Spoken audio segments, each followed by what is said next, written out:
entretiens du marquis. Bonjour à tous. Agression sauvage à Bordeaux. Réponse des autorités. On y travaille. Avant de traiter cette information et beaucoup d'autres, je voulais remercier comme il se doit tous ceux qui me permettent de vous offrir ce journal en m'aidant avec les merci rémunérateurs. Aujourd'hui sont à l'honneur Patrick Meignier, Muriel Chic, Shailab et Bruno Laurent. Merci à eux. Et je tenais aussi à vous remercier pour votre fidélité, pour tous les petits pouces levés, pour les gentils messages et la diffusion sur d'autres réseaux sociaux. On ne lâche rien. Je vous avais expliqué hier que lorsqu'on n'avait pas d'image d'un événement, on n'en était pas vraiment traumatisé et que donc ce que faisaient les autorités, c'est d'invisibiliser toute une série de faits pour justement qu'on n'y pense pas.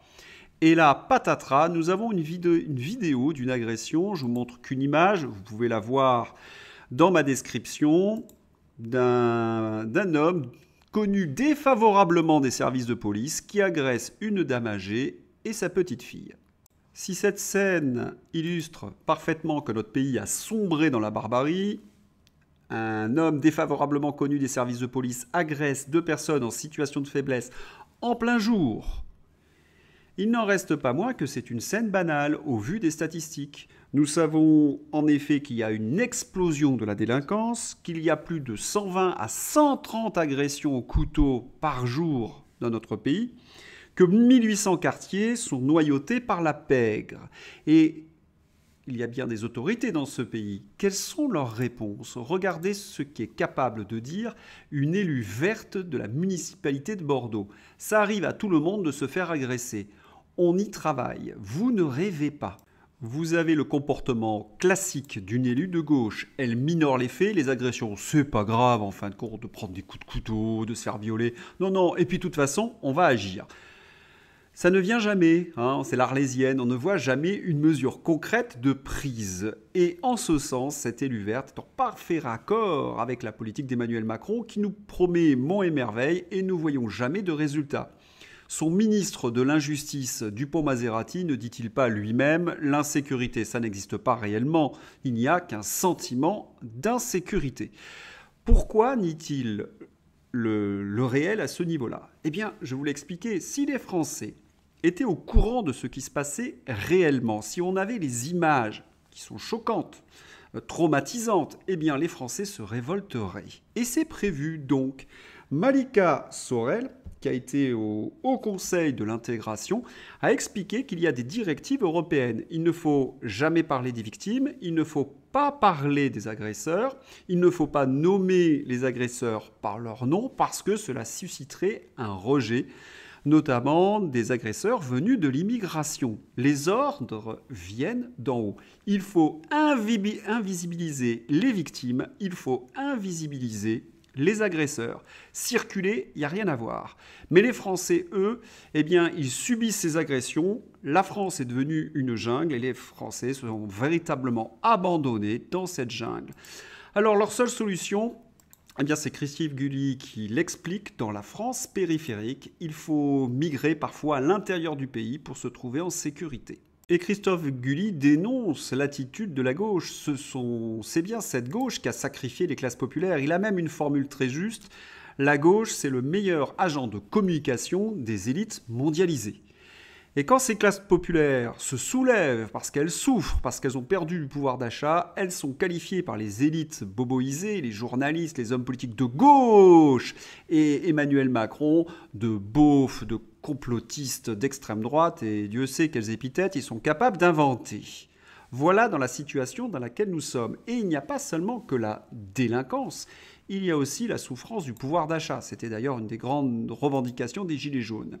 Que nous dit Elisabeth Borne au sujet de l'immigration? Borne prête à discuter des modalités d'un titre de séjour pour les métiers en tension. Ce que rappelle d'ailleurs Philippe Murer, alors que les salaires des Français baissent compte tenu de l'inflation, Borne veut pérenniser et accentuer la baisse des salaires en faisant venir plus d'immigrants. Et il dit « Je déteste ces gens ». Je voudrais juste ouvrir une petite parenthèse historique. Lorsque le patronat le plus pourri et le plus corrompu voulait casser une grève et faire baisser les salaires, quel était son moyen? Faire venir une main-d'œuvre étrangère. Elisabeth Gaskell raconte dans Nord et Sud que ce patronat des filatures du nord de l'Angleterre avait fait venir justement des Irlandais pour casser les grèves et faire baisser les salaires. En France, Émile Zola a raconté une anecdote pareille dans Germinal. Lorsque la grande compagnie a voulu casser une grève et baisser les salaires, elle a fait venir des Belges. Voilà comment ça va se passer au 19e siècle. Eh bien, c'est la même chose au 21e siècle. Et vous remarquez que c'est bien Elisabeth Borne, c'est-à-dire une femme qui se prétend socialiste. Elle réutilise les méthodes des pires capitalistes du 19e siècle. Quand Christophe Guilly affirme qu'en effet, la gauche est le meilleur agent de la mondialisation, il n'a pas tout à fait tort. Et puis le gouvernement passe à la vitesse supérieure. Et là, je vous avouerai qu'il y a une révolte en ce moment dans les villes, dans les petits villages, parce que le gouvernement a décidé de répartir les migrants. La répartition des migrants provoque des réactions fortes dans les localités où l'État les envoie. Et sur les migrations, les élus locaux livrés à eux-mêmes face au projet de l'État. Mais que cherche-t-il? Qu'il y ait une révolte généralisée?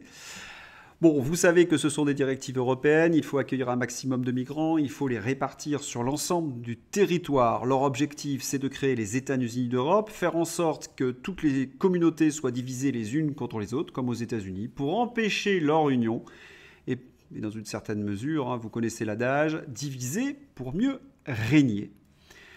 Alors, en France, souvent la France, on dit elle est à 2 vitesses. Non, non, non, elle n'est pas à 2 vitesses, elle est à 7, 8 vitesses. Et notamment dans le domaine de la santé, regardez ce que nous dit Pierre Chaillot au micro d'Éric Morillo. Alors, cette vidéo, elle arrive? Eh bien non, elle ne viendra pas. Pour une raison simple, c'est que si je mets cet extrait sur ma chaîne, je saute.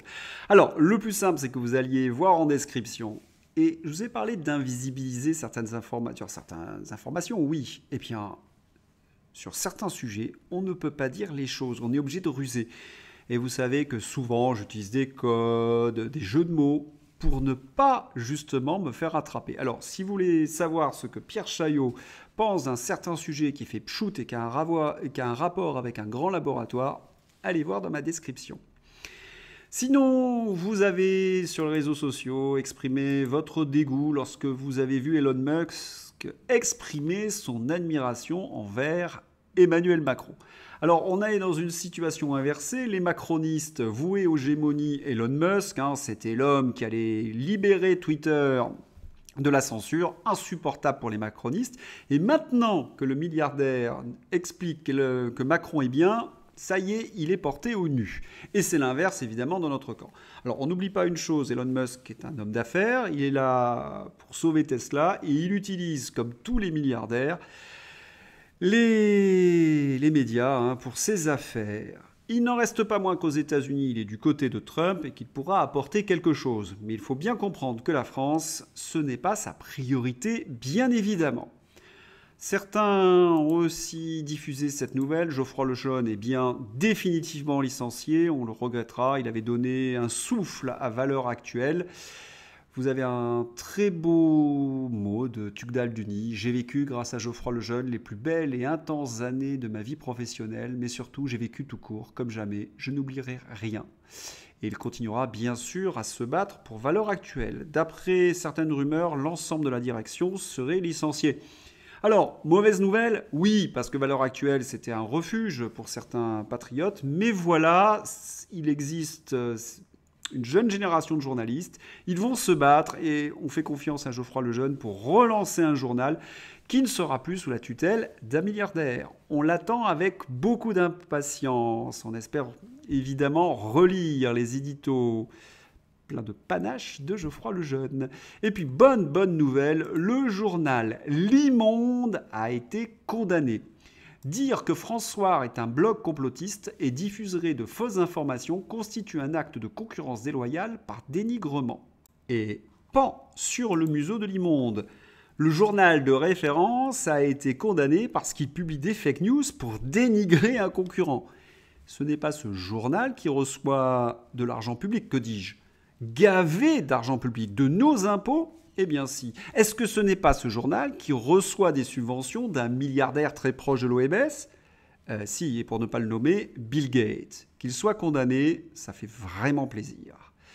C'est dans les pages de l'E-Monde que j'ai trouvé l'article le plus délirant, un article de propagande pour nous expliquer les variations climatiques. Heureusement, Olivier Postel-Vinet remet les pendules à l'heure au micro d'André Berkoff. Je vous invite à regarder dans ma description, vous avez 2 vidéos, il n'y va pas avec le dos de la cuillère. Vraiment à regarder, c'est indispensable. Voilà. Sinon, nous allons ouvrir la page Ukraine. Il y a quelques jours, je vous avais annoncé des nouvelles. Et ce qui est bien avec le Figaro, c'est qu'il a 3 jours de retard. Que nous dit-il, le Figaro ? Guerre en Ukraine, la contre-offensive pourrait marquer une pause opérationnelle selon le renseignement militaire estonien. Sur le terrain, tout le monde l'a déjà constaté. Je suis allé visiter Veille Stratégique et d'autres sites de nos amis Jacques et d'André.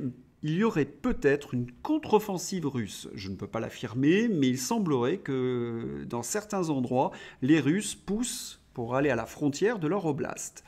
À suivre donc. Et là, je suis obligé de vous montrer une vidéo assez étonnante où les Russes ont trouvé une solution plutôt audacieuse pour distinguer les hommes des femmes. Je vous avouerai que c'est un peu curieux.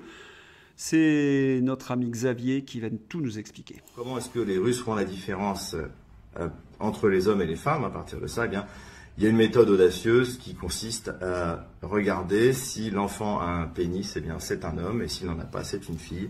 Et c'est cette théorie audacieuse que les Russes vont utiliser pour savoir à qui ils ont affaire et connaître le sexe de la personne.